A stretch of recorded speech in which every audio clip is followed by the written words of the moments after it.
नमस्कार, मैं दिव्यांजलि वर्मा अयोध्या उत्तर प्रदेश से। अ, अभी जो है बहुत महीनों से मैं लाइव नहीं आ रही थी।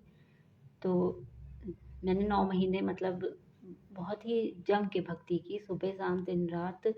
वैसे भी पहले भी भक्ति करती थी लेकिन उतना नहीं करती थी, पर इन 9 महीनों में मैंने बहुत जम के भक्ति की। और मुझे नहीं लगता है कि एक टाइम भी मतलब सुबह सोकर उठने के बाद सबसे पहले मेरा जो काम होता था वो केवल अपने राधा रानी को, श्री कृष्ण को याद करना होता था। और उसके बाद फिर नहाने धोने के बाद मैंने अपने घर को भी बल्कि मंदिर समझ रखा था। और उसी भाव से मैं अपने घर की साफ-सफाई करती थी कि मैं मंदिर में साफ-सफाई कर रही हूँ। और फिर उसी भाव से मैं पूजा पाठ भी करती थी कि अब कर लिया तो अब भगवान को नहलाना-धुलाना, भोग लगाना और उसके बाद राधा नाम का लिखना, फिर अपने मंत्रों को जाप करना, अपने जो है ईश्वर के नाम का जाप करना, ये सब करती थी। और सारा दिन भी इसी तरह सेवा करने में, कहते हैं ना कि भक्ति का दूसरा नाम होता है आप सेवा करें दूसरों की, तो सेवा करने में बिताती थी। मतलब पूरी तरह से मैंने अपने आप को ईश्वर के प्रति और उनकी भक्ति भाव, सेवा भाव के प्रति समर्पित कर रखा था। तो कुल आज 9 महीने, मतलब जनवरी छोड़ के फरवरी से स्टार्ट किया था, तो कुल 9 महीने हो गए। और मुझे इतना इतना कुछ अनुभव हुआ है इस समय में। और मेरी बहुत सारी जो प्रॉब्लम जिसके बारे में मैं पहले कहा करती थी, मुझे ये प्रॉब्लम है, वो प्रॉब्लम है, ऐसी दिक्कत है, वैसी दिक्कत है, और बहुत कुछ शेयर करती रहती थी हमेशा अपने सोशल मीडिया पे। लोग देखते भी थे और कुछ लोग तो कहते भी थे कि कोई प्रॉब्लम नहीं है, बस ऐसे ही सोच-सोच के है। तो काफ़ी दिनों तक तो मुझे खुद भी एहसास नहीं हुआ, पर जब मैंने भक्ति करनी शुरू की, तो भक्ति करते-करते मुझे गुरुजी मिल गए। और प्रेमानंद जो गुरुजी हैं, जिनकी बातें सुनने के बाद मुझे ऐसा लगा कि सच में लाइफ में जब तक गुरु ना हो तब तक आपको जो चीज़ों को देखने के प्रति आपका नज़रिया होता है और जो आपका दृष्टिकोण होता है वो अजीब होता है। और जब ज्ञान मिल जाता है, गुरु मिल जाते हैं, तो सब बदल जाता है। हाँ जी, दिव्यांशु जी सही कह रहे हैं। पहले आपने नोटिस किया होगा कि मेरा सोशल मीडिया अजीब-अजीब चीज़ों से भरा रहता था, मैं परेशान रहती थी ये वो। और सच में ऐसी चीज़ें थी, पर क्योंकि मेरे पास प्रूफ़ नहीं रहता था इसलिए मैं खुद को साबित नहीं कर सकती थी। लेकिन जब मैंने भक्ति शुरू की और सेवा, निस्वार्थ सेवा शुरू की, ईश्वर के शरण में खुद को लिया और खुद को उनके चरण में समर्पित किया, मैंने देखा धीरे-धीरे वो लोग जो मतलब काफ़ी टाइम से मेरी लाइफ़ में प्रॉब्लम क्रिएट कर रहे थे, वो खुद ही चले गए। अब मुझे समझ में नहीं आ रहा है ये चमत्कार हुआ कैसे? कैसे? ऐसे तो कहा जाता है, बहुत सारे लोग कहते हैं और बहुत सारे व्यासपीठ से व्यास जी भी कहते हैं कि अपनी ऐसी जो अनुभव होते हैं उसे शेयर नहीं करना चाहिए दूसरों से, उसे छुपा के रखना चाहिए। कि मतलब भगवान के साथ आपका जो भी अनुभव, जो भी लीला है उसे छुपा कर। पर मैं सोचती हूँ कि अभी ऐसा कलयुग चल रहा है कि लोग भक्ति नहीं करते, लोग किसी से कोई बातचीत नहीं करते हैं और कुछ भी मतलब ये नहीं करते। जैसे सोशल मीडिया पे सारी चीज़ें नेगेटिव ही शेयर की जाती हैं कि किसी ने चोरी की, किसी ने फ्रॉड किया, किसी ने हत्या कर दी या फिर मार-काट कुछ भी कर दिया, तो ये सारी चीज़ें शेयर होती हैं। तो और पिक्चर और सीरियल भी ऐसे ही बनते हैं, भूतहा बन रहे हैं, तो साइको किलर पे, हॉरर पे या इस तरह के लोग, तो इस तरह की चीज़ें अगर देख-देख के इंसान, क्या बच्चे जो छोटे होते हैं जिनको बुद्धि नहीं होती है, वो वही चीज़ सीखते हैं। तो मैं सोचती हूँ कि ठीक है, चलो मुझे मेरी भक्ति का पुण्य नहीं मिलेगा, अगर मैं किसी से शेयर कर दूँगी तो मुझे पुण्य नहीं मिलेगा, ना मिले कोई बात नहीं है। पर कम से कम जो दूसरे लोग देखेंगे वो मेरे अनुभव को देख के भक्ति मार्ग में आएँगे तो, या छोटे बच्चे अगर मुझे देखेंगे, अगर वो मुझसे प्रेरित होके थोड़ी-सी भी भक्ति करते हैं, विश्वास उनमें जागृत होता है और वो थोड़ी-सी भी भक्ति या सेवा भाव या निस्वार्थ सेवा भाव शुरू करते हैं, तो शायद ये मानवता के लिए और हमारे संसार के लिए बहुत अच्छी बात होगी। तो मुझे अगर पुण्य नहीं भी मिलता है मेरी भक्ति भाव, मेरे अनुभव का, तो भी चलेगा। कहते हैं ना, बहुत सारे लोग, जब शुरू-शुरू में मैं बहुत करती थी ऐसे दान, पुण्य, दया, और मैं सब सोशल मीडिया पे शेयर करती थी। तो लोग मुझे बोलते थे, लोग क्या मतलब हमारे जो वरिष्ठ लोग हैं, वरिष्ठ नागरिक, वो ज़्यादातर मुझे कहते थे कि ये दिखाने की बात नहीं होती है, दिखावा करने से आपको पुण्य नहीं मिलेगा। नेकी कर दरिया में डाल, ऐसा होता है, आपने जो किया है उसे साइड में रख दो। और एक और कहावत है कि आप अपने दाहिने हाथ से दान करो और आपके बाएँ हाथ को भी पता ना चले, ऐसे दान करना चाहिए। पर मैं सोचती हूँ कि अभी कलयुग ऐसा चल रहा है कि हमें हमारे जो युवा हैं और जो छोटे बच्चे हैं, उन्हें प्रेरणा देने के लिए कुछ तो सोचना चाहिए, कुछ तो ऐसा करना चाहिए। अगर वो सोशल मीडिया से ही देख के गलत चीज़ें सीख रहे हैं, तो वो सोशल मीडिया से देख के ही अच्छी चीज़ें भी सीख सकते हैं। तो मैंने कहा मुझे पुण्य नहीं चाहिए, मुझे कुछ भगवान का मतलब होता है ना कि एक नेकी कर दरिया में डाल, आपको पुण्य नहीं मिलेगा अगर आप बता देते हो, मुझे नहीं चाहिए। पर अगर कोई अच्छा करना सीख रहा है, मैं मुझे देख के प्रेरित हो रहा है, प्रेरणा ले रहा है, तो इसीलिए मैं अपने अनुभव शेयर करने यहाँ आई थी। और हमेशा शेयर करती रहती हूँ और आगे भी शेयर करती रहूँगी। तो अ, अभी कुछ दिन पहले मैंने शेयर भी किया था, जब मैं सावन के महीने में शिव जी की भक्ति कर रही थी, तो मेरे साथ एक इंसान जुड़ा हुआ था, मैं उसका नाम नहीं लूँगी, पर वो मेरे साथ जुड़ा हुआ था। और था तो वो मेरे साथ ही, काम भी वो मेरे साथ ही कर रहा था, पर वो होता है ना, आपके साथ ही जुड़ के कोई इंसान आपके साथ ही बगावत कर रहा है, या कहते हैं कि जिस थाली में आप खा रहे हो उसी में छेद कर रहे, या आपके खिलाफ ही कोई बैठा है, सामने से आपका दोस्त बन के बैठा है और पीठ पीछे आपका दुश्मन बन के बैठा है। तो काफ़ी टाइम से ऐसे लोग मेरी ज़िंदगी में थे, एक नहीं बहुत सारे थे। पर मुझे यकीन नहीं हुआ कि अभी सावन के महीने में मैंने पूरे महीने शिव जी की भक्ति करी, पूरे महीने शिव जी की भक्ति करी और बालाजी की भक्ति करी, और मैंने ऐसा चमत्कार देखा कि वो इंसान खुद मेरी ज़िंदगी से चला गया, खुद अपने मुँह से बोल के।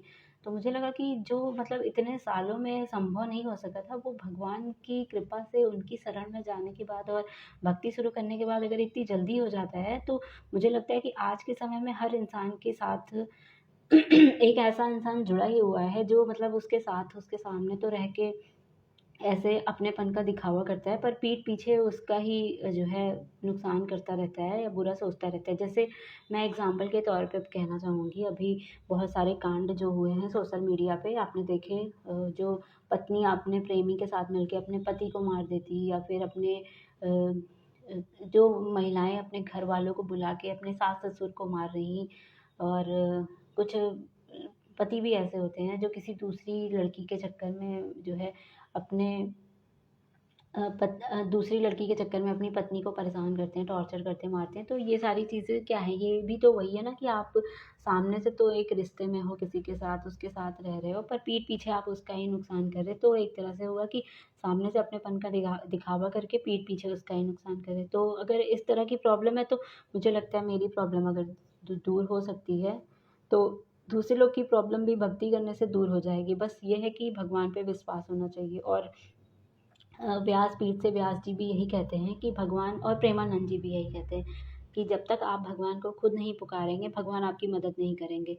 अब आप ये सोच रहे हैं कि हम अपने रिश्तेदारों को बुला रहे हैं, अपने भाई दोस्तों को बुला रहे हैं, या फ़ोन करके पुलिस को बुला रहे हैं, वकील को बुला रहे हैं, ऐसे-ऐसे बुला रहे हैं और सोच रहे हैं भगवान हमारी मदद क्यों नहीं कर रहे, भगवान सब कुछ सही कर क्यों नहीं रहे। तो भगवान सब कुछ क्यों सही करेंगे जब आप उनसे मदद माँग ही नहीं रहे हो। भगवान तो कहते हैं भाई अगर पानी में भी डूब रहे हो तो दोनों हाथ ऊपर करके कह दो कि मैं आपकी शरण में हूँ, आप ही मेरी रक्षा करिए, तभी भगवान आते हैं। जब तक आपका सहारा केवल भगवान पे नहीं होता, भगवान तब तक मदद नहीं करते। तो मैं जो है उन लोगों से यही कहना चाहूँगी कि जिनकी लाइफ में भी ऐसी-वैसी प्रॉब्लम है, तो इधर-उधर भटकने से अच्छा है पुलिस, कोर्ट, कचहरी, और अपने जो होता है ना कि कुछ लोगों को ऐसा लगता है कि हमारे तो वीआईपी कॉन्टैक्ट हैं, हमारे बहुत बड़े-बड़े लोगों से कॉन्टैक्ट हैं, और हम जो है घर बैठे अपना ये वाला काम करवा लेंगे, वो वाला काम करवा लेंगे। फिर क्या होता है, प्रॉब्लम और ज़्यादा बढ़ जाती है। हालाँकि थोड़ी देर के लिए शांत हो जाती है, पर एक होता है ना आपकी आत्मा, जो उस आत्मा में वो बात बैठ जाती है, और एक पाप जो होता है, जो मतलब कि कहते हैं ना कि अभी तो आपको बहुत अच्छा लग रहा है, पर हर कर्म का फल तो कभी ना कभी मिलेगा ही मिलेगा। तो वो चीज़ें हर इंसान को कचोटती हैं, चाहे वो कितना ही पावरफुल क्यों ना हो, वो कहीं न कहीं उसके कर्म का फल जब वापस उसके पास आता है तो उसे कचोटती है, और वो जो है परेशान होता है। मानसिक शांति कहते हैं ना एक तरह से जिसे, वो सारी चीज़ें। तो मुझे लगता है कि भगवान की शरण में जाना सबसे ज़्यादा सही रहेगा। मैंने तो अनुभव करके देख लिया, और मैं बाकी लोगों से भी अनुभव शेयर कर रही हूँ। तो आप लोग भी ज़रूर ऐसा उपाय अपनाइएगा। और एक अनुभव मैं शेयर करना चाहूँगी, मैं अभी कुछ दिन, हाँ, सही कहा दिव्यांशु जी, सबके बस में है भगवान। वो कहते हैं ना, एक गाना भी तो है, भगत के बस में है भगवान। अगर आप भगवान से पूरी तरह से प्रेम कर लो, तो बहुत सारे हमें ऐसे उदाहरण भी मिलते हैं जिसमें भगवान के साथ भक्तों की ऐसी लीला देखी गई है जिसमें लगता है कि वो भगवान नहीं, नॉर्मल इंसान ही है, और भक्त उन पे अपना हक जमा रहे हैं कि ये दिया है तो ये करो, वो दिया है तो वो करो, अपनी मनमानी करने की ज़रूरत नहीं है। और वो इंद्रेश जी तो कभी-कभी कहते भी हैं कि जो लोग बहुत शिकायत करते हैं भगवान से कि मुझे ये क्यों ये दिया, ये क्यों नहीं दिया, ऐसा क्यों दिया, वैसा क्यों दिया, तो भगवान कहते हैं ठीक है, तुम्हारी लिस्ट खत्म हो जाएगी तो फिर बताना, फिर मैं बताऊँगा। फिर वो जो एक उनका वीडियो वायरल हुआ था कि मेरे सर पे उस दिन चूहा बैठा था, चूहिया बैठी थी, मैंने कुछ कहा था और तुम इतनी शिकायत करे, तो ऐसी चीज़ें हो जाती हैं। तो बहुत सारी ऐसी लीला देखने को मिलती है। अगर हम भगवान से सच्चा प्रेम करते हैं सच्चे दिल से, तो भगवान भी हमारे साथ बिल्कुल नॉर्मल ऐसे ही रहते हैं जैसे कि एक इंसान, जैसे हमारा एक सबसे प्रिय इंसान। तो एक तो ये अनुभव था मेरा जो मैंने शेयर किया, और एक अनुभव और है, वो भी मैं शेयर करूँगी। मैं बहुत दिन से सबसे कह रही थी इस साल के शुरू में ही कि बालाजी की आप लोग बालाजी की भक्ति करिए, और बालाजी का एक व्रत है। ये मुझे लगता है बालाजी ने ही मुझे प्रेरणा दी, या उन्होंने ही मुझे चुना था अपनी भक्ति के लिए। कैसे क्या हुआ मुझे याद तो नहीं है, पर मैंने जो है कहीं पढ़ा था, इसे सोशल मीडिया पे ही कहीं पढ़ा था कि 40 दिनों का बजरंग बाण का जो व्रत होता है उसे करने के बाद, और बालाजी से अगर आप घर बैठे भी अर्जी लगाते हैं, अपनी प्रॉब्लम समस्या कुछ बताते हैं, तो बालाजी आपकी सुनते हैं और आपकी समस्या को दूर करते हैं। तो मैं यहाँ अयोध्या में बैठी हूँ, सबको पता है, और बालाजी है राजस्थान में, ये भी सबको पता है। तो मैंने यहाँ घर से ही बैठ के अर्जी लगाई थी, और मैंने 40 दिनों का व्रत, पहले तो मैंने सबको बोला कि आप ऐसा करो। बहुत उस समय बहुत सारी प्रॉब्लम भी ऐसे समाज में क्रिएट हो रही थी, जैसे कभी वो जो कुछ लोग आत्महत्या कर लिए थे, वो सुनने को मिला था, जो एक सोशल मीडिया पे आके अपनी सारी प्रॉब्लम बता के उसने सुसाइड कर लिया था, और भी बहुत सारे ऐसे कांड, मतलब कि पिछले साल बहुत सारे ऐसे कांड हम लोगों ने देखे। तो ये सारी चीज़ें देख के मेरे मन में एक जागृत हुई कि कुछ इसका सलूशन खोजना चाहिए, जो आध्यात्मिक हो, दैविक हो, ईश्वरीय हो, जो मतलब जड़ से इसे ख़त्म कर दे। तो ऐसे खोजते खोजते मुझे मिला, तो उसमें लिखा था कि अगर कोई इंसान संकल्प करके सच्चे मन से बालाजी बालाजी हनुमान का 40 दिन का बजरंग बाण का व्रत करता है और ब्रह्मचर्य का पालन करता है, तो उसकी जो भी अर्जी रहती है, जो भी विश रहती है, जो भी इच्छा रहती है, वो पूर्ण होती है। तो पहले मैं बता दूँ इसे करना कैसे होता है। तो आपको 40 दिन तक जो है व्रत रखना पड़ेगा। व्रत में अगर आपके पास सामर्थ्य है तो आप एक टाइम का फलाहार भी ले सकते हैं, और अगर आपकी सामर्थ्य नहीं है तो आप अनाज भी खा सकते हैं, पर एक ही टाइम खाना है उसे। और पानी भी जितना कम हो सके उतना ही पिएँ, या तो एक टाइम तो कोई नहीं पी सकता, तो पानी पी सकते हैं, पर खाना अनाज या फलाहार एक ही समय लेना है 24 घंटे में। और उठने का जो समय है वो सुबह ब्रह्म मुहूर्त में उठना ही उठना है, कुछ भी हो जाए। और ब्रह्म मुहूर्त में उठने के बाद आपको बालाजी की पूजा करनी है, बालाजी की मूर्ति सामने रख के उनकी ही पूजा करनी है। और एक नारियल नारियल मतलब पानी वाला नारियल है, उसे लाल कपड़े में बांध के और उसको जो है बालाजी के सामने समर्पित कर दें। और उसके बाद जो है 40 दिनों का संकल्प लेके और रोज़ ब्रह्मचर्य का पालन करते हुए झूठ ना बोलें, और कोई बुरे कर्म ना करें, और सोने में आपको ज़मीन पे सोना है, और जितना हो सके लोगों से कम ही मिले तो ज़्यादा अच्छा है। बाहर घर से अगर कम ही निकलना हो तो भी अच्छा है। मतलब कि जो क्योंकि लोगों से मिलने में ऐसा होता है कि इंसान कितना भी कोशिश करे झूठ बोल ही देता है, कुछ ना कुछ थोड़ा बहुत उल्टा सीधा गाली गलौज ऐसा कुछ निकल ही जाता है, आप शब्द निकल ही जाते हैं। तो जितना हो सके लोगों से कम मिलें, और घर से बाहर कम निकलें, और ज़्यादातर अपना जो ध्यान है वो बालाजी की भक्ति में लगाएं। और सुबह सोकर ब्रह्म मुहूर्त में सो के उठें, सबसे पहले नहाएं, उसके बाद जो आपका घर है, जिस कमरे में पूजा पाठ करनी है, मंदिर है, तो उसकी सफाई सबसे पहले करें, उसे मंदिर मान के कि बालाजी का मंदिर है। और उसके बाद क्या बोलते हैं वो, तो आपको 40 दिन की छुट्टी लेनी पड़ी। यहाँ पे दिव्यांशु जी पूछ रहे हैं जो लेट नाइट ड्यूटी करते हैं वो कैसे ब्रह्म मुहूर्त में उठें। तो आपको फिर 40 दिन की छुट्टी लेनी पड़ेगी, या तो आप छुट्टियों में ये काम करें जब आपकी छुट्टी पड़े, और कैसे भी करके मतलब मैनेज कर लें। वैसे भक्ति करने में ऐसा होता है, भक्ति करते करते वो भगवान जब चाहते हैं तो आपका मैनेज हो जाता है। तो आप अगर लेट नाइट ड्यूटी भी करेंगे तो आपको इतनी थकान नहीं होगी, अगर आपने सच्चे दिल से मान रखा होगा। जैसे एक मैं छोटा सा उदाहरण देती हूँ। कोई इंसान कितना भी लेट नाइट ड्यूटी करता हो, अगर उसकी थोड़ी सी भी टेंशन होती है ना किसी चीज़ की, या कोई मानसिक परेशानी होती है, शारीरिक या कुछ भी होता है, तो उसे नींद आती ही नहीं है। सोच सोच के उसे नींद आती ही नहीं है। लेट नाइट घर आने के बाद भी वो इतना टेंशन में रहता है कि वो सो नहीं पाता, और सुबह जल्दी उठ के फिर इस ड्यूटी पे भी चला जाता है। वो टेंशन उसे सोने ही नहीं देती। तो टेंशन में अगर इंसान इस तरह से बिहेव कर सकता है, मतलब अपनी नींद का इस तरह से, तो मुझे लगता है कि अगर वो सच्चे मन से भक्ति करे, और तो भगवान उसकी जो है ये पूरी कर सकते हैं। और वो लेट नाइट ड्यूटी आए चाहे जब भी आए, लेकिन उसकी थकान भगवान हटा देंगे। मैं ये भी शेयर करना चाह रही थी कि ये व्रत रखने से पहले पहले मैं बता दूँ कैसे व्रत करना है। तो सुबह ब्रह्म मुहूर्त में उठ के नहा के और फिर भगवान की धूप बत्ती उन्हें दिखाने के बाद उनको भोग लगा दें। चाहे तो आप हनुमान जी का, बालाजी का प्रिय भोग भी उन्हें लगा सकते हैं, और चाहे तो नॉर्मली अगर आपके पास चीनी मिश्री या जो भी हो उसका भोग लगा दें। और भोग लगाने के बाद 7 बार आपको बजरंग बाण का पाठ करना है, और उसके बाद आरती करनी है बालाजी की, और फिर जो है अपना नॉर्मल ज़िंदगी जीनी है। ज़्यादातर कोशिश करें कि आप बालाजी के ही भजन कीर्तन पढ़ें और उन्हीं के बारे में दिन भर सोचते रहें, और अपनी कामना को एक कागज़ में लिख के उन्हें समर्पित कर देना है। 40 दिन तक यही चीज़ फॉलो करनी है, एक टाइम का खाना खाना है। और बहुत जल्दी मेरी तो मुझे लगता है 2 महीने में ही बालाजी ने मेरी सुन ली थी, और मैंने यहाँ से अर्जी लगाई थी और वहाँ लग गई थी। तो जब मेरी 2 महीने में पूरी हो सकती है तो बाकी लोग की भी पूरी हो जाएगी। मैंने और लोगों को भी शेयर किया था। मेरी तो सारी प्रॉब्लम जड़ से ख़त्म हो गई ऐसा लगता है। और जिन लोगों से मतलब मैंने जो कामना करी थी, कि बहुत सारे ऐसे लोग थे जो मेरे साथ रह के ही मेरी पीठ पीछे मेरा काम बिगाड़ रहे थे, मेरा बुरा कर रहे थे। और मैं सोच रही थी बस कैसे जाएँ मेरी ज़िंदगी से, कैसे मैं जाएँ मेरी ज़िंदगी से, कैसे ये लोग जाएँ मेरी ज़िंदगी से। और फिर बालाजी ने और महादेव ने ऐसा चमत्कार दिखाया कि मुझे तो कुछ कहना भी नहीं पड़ा, कुछ बोलना नहीं पड़ा, कुछ सोचना नहीं पड़ा। और मैंने बहुत सारे पोस्ट भी इसीलिए किए थे कि बहुत असंभव भी संभव हो गया, और बिना मतलब एक होता है ना कि हम तो सिर्फ़ हरि का चिंतन कर रहे थे और हरि को हमारी चिंता हुई, उन्होंने सारी जो है ये चिंताएँ हटा दी, और अब हम केवल हरि की चिंता कर रहे हैं। तो इस तरह से जो भी लोग थे जिनको मैं चाहती थी मेरी ज़िंदगी से चले जाएँ, वो खुद बोलकर और खुद ही अपने आप ही चले गए। तो मेरे लिए ये किसी चमत्कार से कम नहीं था। तो अगर मेरे साथ ऐसा चमत्कार हो सकता है इतने सच्चे मन से माँगने के बाद, तो दूसरों के बाद साथ भी हो सकता है। तो ये भी आप करके देख सकते हैं। बालाजी आपकी ज़रूर सुनेंगे, आपकी इच्छा ज़रूर पूरी करेंगे जो भी है, और महादेव भी। और अब 9 दिन माता रानी के चल रहे हैं। तो अब माता रानी से उनकी सच्ची भक्ति करनी है और उनसे अपनी कामना मांगनी है।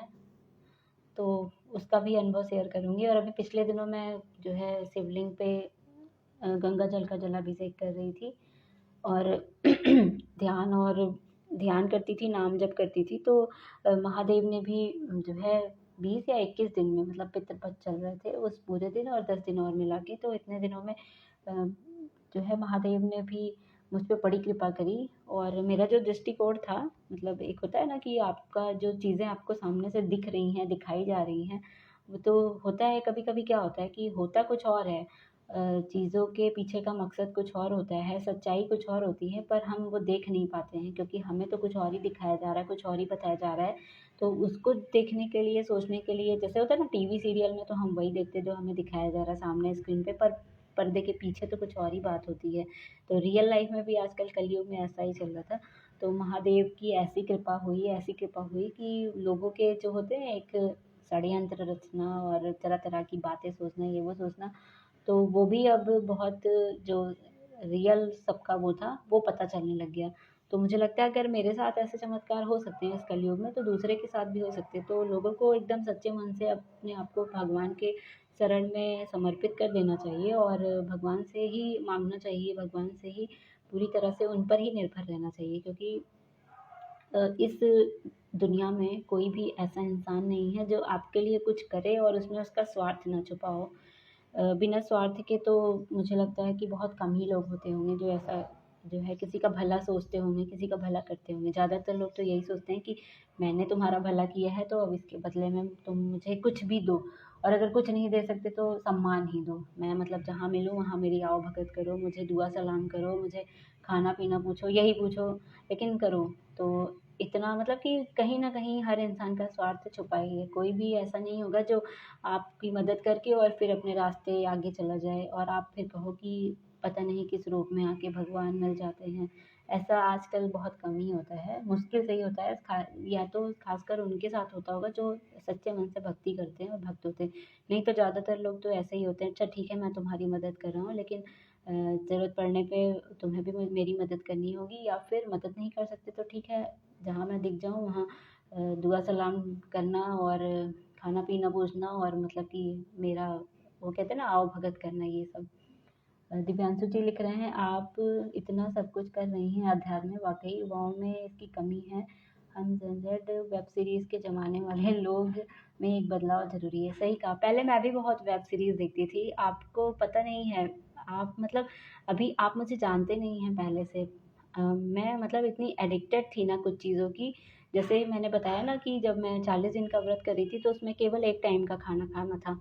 तो मैंने अनाज चुना था और मैं केवल एक टाइम अनाज खाती थी। पर उसके पहले मैं कैसी थी, मैं तो चाय पिए बिना मैं रह नहीं सकती थी। मुझे चाय की ऐसी लत लगी हुई थी कि मुझे चाय चाहिए ही चाहिए थी, और वो भी एक टाइम नहीं, सुबह-शाम दोनों। अगर ना पीऊँ तो मेरे बहुत प्रॉब्लम हो जाती थी, सर दर्द हो जाता था। और खाने का अगर मैं बात करूँ तो मुझे इतनी फूडी हूँ मैं, इतनी ज़्यादा फूडी कि वो वाले फूड की बात नहीं कर रही जो मार्केट में खाती हैं लड़कियाँ। मुझे हर 2 घंटे में कुछ ना कुछ खाने को चाहिए होता है, मतलब कि चाहे खाना खाओ, चाहे बिस्किट खाओ, नमकीन खाओ, चिप्स खाओ, पर हर 2 घंटे 3 घंटे में मुझे भूख लग रही है और मैं कुछ ना कुछ खा ही रही। इवन रात में नींद से जाग कर भी खाना खाने के लिए उठना पड़ता है कि भूख लग गई, अब मुझे खाना खाना है, या प्यास लग गई है। कभी पता लगा कि 12 बजे खा के सोए थे, फिर 2 बजे उठ के खा रहे हैं, फिर 4 बजे खा रहे हैं, फिर सुबह 7-8 बजे खा रहे हैं, ये हाल था। व्रत करने से पहले की बात बता रही। और जब मैंने 40 दिन का व्रत किया तो मुझे लगता है कि मुझे इतना भक्ति में मैं रम गई थी, इतना भक्ति में मैं रम गई थी कि मुझे फिर भूख भी नहीं लगती थी। बस एक ही टाइम खाती थी मैं, और उसके बाद मुझे भूख बिल्कुल भी नहीं महसूस होता था कि मतलब मुझे कोई कमज़ोरी हो रही है, मुझे चक्कर आ रहा है, ये सब कुछ भी महसूस नहीं होता था। और नींद भी बहुत अच्छी आती थी, जबकि ज़मीन में सोना होता था, और मैं तो ज़मीन में इतना डरती थी मैं ज़मीन में सोने में। पर व्रत के टाइम ज़मीन में सोकर आराम से पूरी रात जो है आराम से सोती थी। नींद भी मेरी पूरी रहती थी और कोई बीमारी भी नहीं थी उस समय, कोई दर्द भी नहीं। तो ये सब भगवान की कृपा से, अगर आप सच्चे मन से संकल्प करते हैं और तो आपकी भगवान बहुत मदद करते हैं। और रही बात ये वेब सीरीज़ की, तो पिक्चर तो मुझे लगता है कि एक टाइम था जब मैंने कोई भी पिक्चर छोड़ी नहीं थी। जैसे आती थी तुरंत ही वो देखना शुरू, वेब सीरीज़, मूवीज़, हर कुछ। कोई नई मूवी आई, जैसे ही वो आती थी तो कहीं न कहीं से उसको ढूँढ के देखना, ये सब मेरा चलता था। पर जब से भक्ति करनी शुरू की है, धीरे-धीरे, धीरे-धीरे ये सब खत्म हो गया है। मैं सिर्फ़ अपनी बात नहीं कर रही, प्रेमानंद जी को सुनने के बाद हर युवा चेंज हो रहा है। मैं तो हूँ ही आपके सामने एक उदाहरण, और इसके साथ-साथ और भी बहुत सारे लोग हैं जो सोशल मीडिया पर बैठे हैं और अपने अनुभव शेयर करते हैं, वो भी बदले हैं। और कुछ लोगों ने तो नाम जप का संकल्प भी लिया है, किसी ने 8 करोड़ का लिया है, किसी ने 12 करोड़ का लिया है, किसी ने 1 करोड़ का लिया है। ऐसे बहुत सारे संकल्प भी लिए हैं। कुछ लोग तो ब्रह्म मुहूर्त में उठ के राधा रानी की सेवा, श्री कृष्ण की सेवा करना भी शुरू कर दिए हैं। मैं अकेले नहीं हूँ। प्रेमानंद जी को सुन के बहुत सारे, बहुत बच्चे, बहुत युवा बदल गए हैं। मैं तो बस उनमें से एक छोटी-सी ही प्राणी हूँ। तो मेरा भी संकल्प है 8 करोड़ का, 13 करोड़ का बाद में होगा। अभी 8 करोड़ राधा नाम का संकल्प मेरा भी है, देखते हैं कब पूरा होगा। राधा रानी की कृपा रहेगी तो इसी जन्म में क्या, इसी साल, अगले साल तक पूरा हो जाएगा, बाकी देखते हैं क्या होता है। तो ये मेरा कुछ भक्ति का अनुभव था, और बाकी जो अनुभव बचे होंगे वो मैं फिर अगले लाइव में शेयर करूँगी। और अभी नवरात्र चल रहा है तो अब नवरात्र में भक्ति करूँगी, और फिर उसके बाद क्या-क्या अनुभव मिला और कितनी विश पूरी हुई, कितनी कृपा थी, कितनी कृपा हुई, वो सब मैं शेयर करूँगी। एक चीज़ और कहना चाहूँगी, भक्ति करते-करते आपकी जो दृष्टिकोण होता है आपका, वो भी बदल जाता है। इसके साथ-साथ शास्त्रों को पढ़ना भी बहुत ज़रूरी है। अभी जैसे मैं गरुड़ पुराण पढ़ती हूँ, भगवत कथा पढ़ती हूँ, भगवत गीता पढ़ती हूँ, और सुंदरकांड रोज़ पढ़ती हूँ, और इसके साथ भी तो 4 ग्रंथ हैं वो रोज़ पढ़ती हूँ। तो ये सारे ग्रंथों को पढ़ने के बाद जो एक दृष्टिकोण होता है समाज को देखने का, वो भी बदल जाता है। फिर लगता है कि हम जो चीज़ें अभी तक देख रहे हैं वो चीज़ें तो बिल्कुल झूठ हैं, व्यर्थ हैं, और सच तो कुछ और ही है। और भगवान की इतनी कृपा है हमारे ऊपर, बस ये है कि गुरु का ज्ञान नहीं है और हमारा दृष्टिकोण थोड़ा इधर-उधर है, इसलिए हम समझ नहीं पा रहे हैं उसे। वरना अगर हम शास्त्रों के अनुसार देखें चीज़ों को और भगवान की दृष्टि के अनुसार देखें, उनकी सोच के अनुसार देखें, तो सच में हमारे ऊपर बहुत बड़ी कृपा है, बहुत विशेष कृपा है। पर वही है ना कि मोह माया इतनी ज़्यादा सबको आकर्षित करती है, मोह माया इतना ज़्यादा भटका देती है कि इंसान ज़रा सा कोई कुछ कह देता है, उसमें फँस के उसकी बातों में आके और चिंतित होने लगता है और फिर परेशान हो जाता है। अब जैसे मैं ही बताऊँ, आजकल मुझे 3-4 दिनों से जो भी मिल रहा है वो ये पूछ रहा है, तुम नौकरी नहीं कर रही हो, तुमने नौकरी क्यों छोड़ दी, तुम नौकरी क्यों नहीं कर रही, तुम नौकरी-वोकरी कहीं करने जा रही हो कि नहीं। तो मैं सोचती हूँ कि मैं मतलब मैंने कंठी माला पहन रखा है, तुलसी माला पहनी, चंदन लगाई, रोज़ मंदिर जा रही, इवन मैं लोटा लेके भगवान शिव को जल चढ़ाने जा रही, तो कोई मुझे ये नहीं कहता है कि अरे वाह! इस कलयुग में भी इतनी भक्ति अच्छी बात है, हम लोगों को भी करनी चाहिए। उन्हें इससे मतलब नहीं है, उन्हें इससे मतलब है कि तुम नौकरी क्यों नहीं कर रही हो।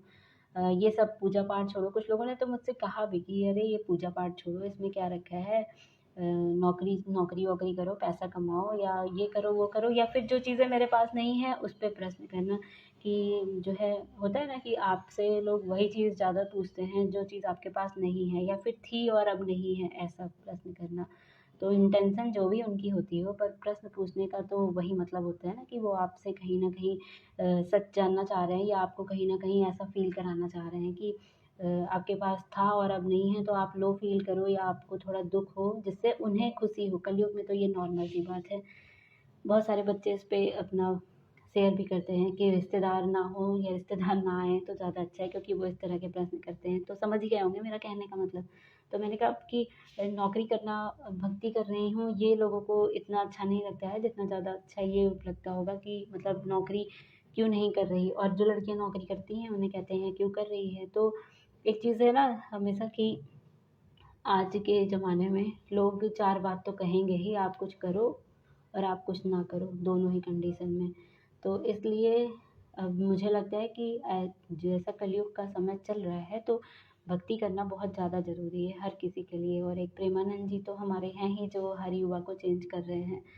तो मतलब कि मेरे अंदर भी जो चेंज है वो उन्हीं से आए हैं, तो बाकी सबके अंदर भी उन्हीं से बहुत सारे चेंज आ जाएँगे। और अगला अनुभव जो मेरा है वो मैं शेयर करूँगी। अगला अनुभव मेरा नवरात्र का रहेगा। नवरात्र में 9 दिन माता रानी की भक्ति करने के बाद जो भी मुझे अनुभव मिलेगा वो मैं शेयर करूँगी, और फिर माता रानी क्या, उसके बाद तो और भी देवी-देवताओं के फिर दिन आएँगे, उनकी भी भक्ति करूँगी और उनके भी अनुभव शेयर करूँगी, जो सबके लिए बहुत ही लाभदायक और रोचक होंगे, मददगार होंगे। तो अभी सभी को फिर जय श्री राम और शारदीय नवरात्र की हार्दिक शुभकामनाएँ।